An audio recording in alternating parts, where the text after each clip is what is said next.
Welcome back in the world of runes.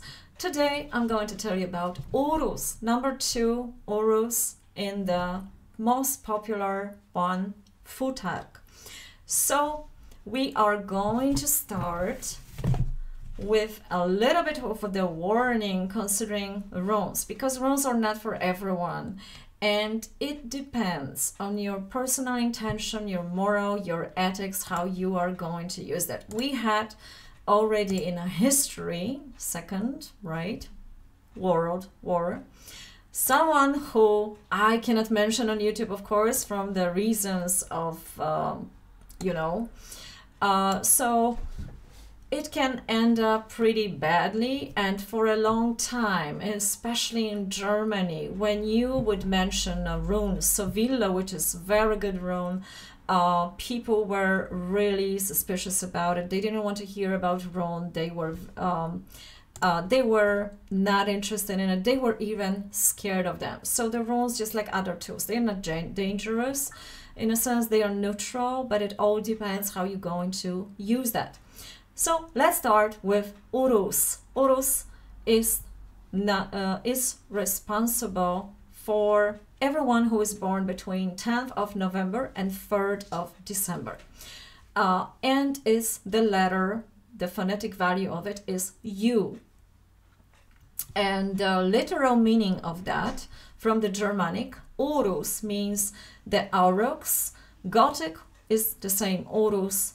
Also the aurochs. Old English, ur, ox, bison. Old Norse, ur, drizzle, and rain. So the key words for that and the basic meaning is hailing rain, primal inner strength, healing, health, concentration, taking root, earthling, reality, origin, prosperous development of a project, purification, shaping, success, growing, roots, vitality, success, of course, and convalescence, endurance. Color. Some of you will see that already. I'm trying to wear clothes of the basic color of the rune. There are more depending on the sources, because I collect, for the purpose of this book, I collect many different sources, but I am writing first the basic main color of the rune. Some people are giving more colors. So it's green and dark green as the basic. The tree is birch, white birch, used to increase fertility of the earth and the cattle harvest. It was used for the curing, protection against misfortunes, and it was put in the cradle for newborns. Directions, east. Now if you use Pakua from the Feng Shui, and east is not your direction, because we always have 4 directions that are good for us, beneficial for us, and the 4 that are not. I'm giving alternative for that, and you use that with the element connected with the particular rune and in Feng Shui.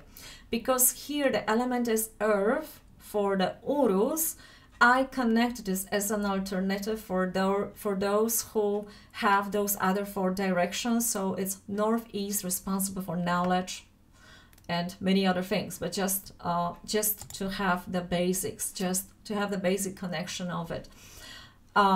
Let's move to matter, material property, and the basic action in the world what this rune can bring you. So it protects ancestors' property. It is giving you success in your career, creativity, burns, weaknesses, and what is not needed. Considering the burning, it's maybe not connected with the fire, but it's warding off. It's like, stepping on the obstacles and just warding them off. That's just the power of that rune.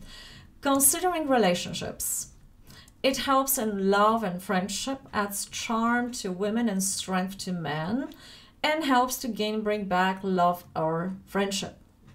A profession and person connected with that rune is the healer, doctor, therapist, and so on. Health means vitality, strength, strengthen bonds and concentration, renewal of life energy. In my book, you also will see amulet and talisman. So amulet, just to remind you, is a protection from, and talisman, it works for something. So as an amulet, it protects you from weakness, sicknesses, chaos of thoughts. As a talisman, it's used by doctors, healers, therapists, and sick people because it brings a certain value to qualities, perseverance, health, and of course, persistence. As in every rune, you have the reversed quality of it. So now again, what I was always missing in those books, it is, especially for teenagers, because the books are, you know, different people can come across with a different knowledge, with a different intentions. So what I was always missing to state that clearly, that it depends on the intention, the pure intention, and being ethical, how the rune will work for you. And if it's not going to turn against you as a reverse one. So reverse one means stubbornness, blindly clinging to the material, stagnation, sickness, weakness, lack of stability, being dominated by others, defenses, and uprooting. And now, if you are activating this rune, you need to also pay attention if you're ready for such a power. Generally, the power of any rune is as it is, but are you capable of the channeling it, of the activating it, and for the changes that will bring you in your life? That's another story. And here, everyone has to follow their intuition in the matter, because URUZ is like this primal force. So are you able to activate it and direct it? So it depends, of course, of your personal abilities in this field of runes. It can bring a really rapid change in your life. But if you need to take a risk, if you need a lot of stamina for your project, this is really good rune. So how to carve it? And for the carving, my source, if it's the same book I showed you last time, Jason Cooper, and this is this one, Esoteric Rune Magic. And here I drew the picture because of course it is describe how to carve it.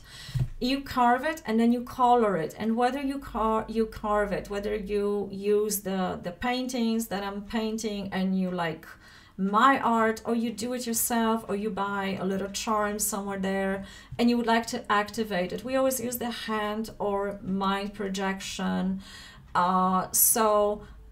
are magnetic beings. So if you put the hand toward a particular rune and you imagine carving it and then coloring it with a certain color, that should do the trick. It depends on your skills, on your mental skills, your abilities. So how to carve it first?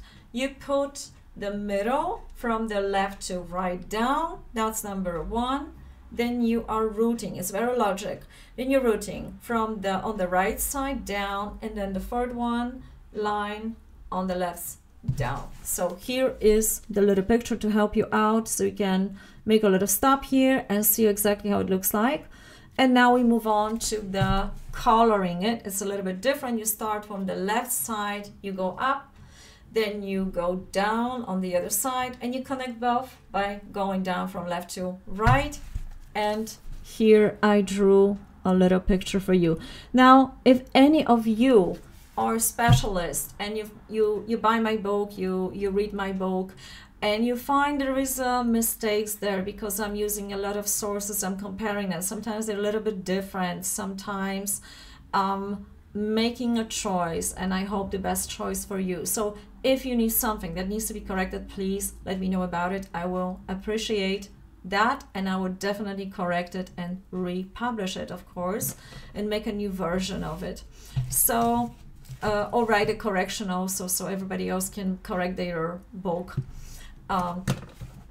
So this is the basic knowledge. And because I like to paint most of the times bean runes, so I do not paint runes in a sense recently, but there is a lot of bean drones. That's my mostly hobby for a few years, and but you can find it here, and some of those paintings will be uploaded online, so you can get it, you can download it already. And here is hidden rune. This is bean drone, of course. It has a charm for an inner magnetism and many more, and protection, and the Raido is here. But we are going to get to runes if you will like to do that. There is another one, is also bean drone, but the basis of that bean drone is URUZ, and you can see the shape of it.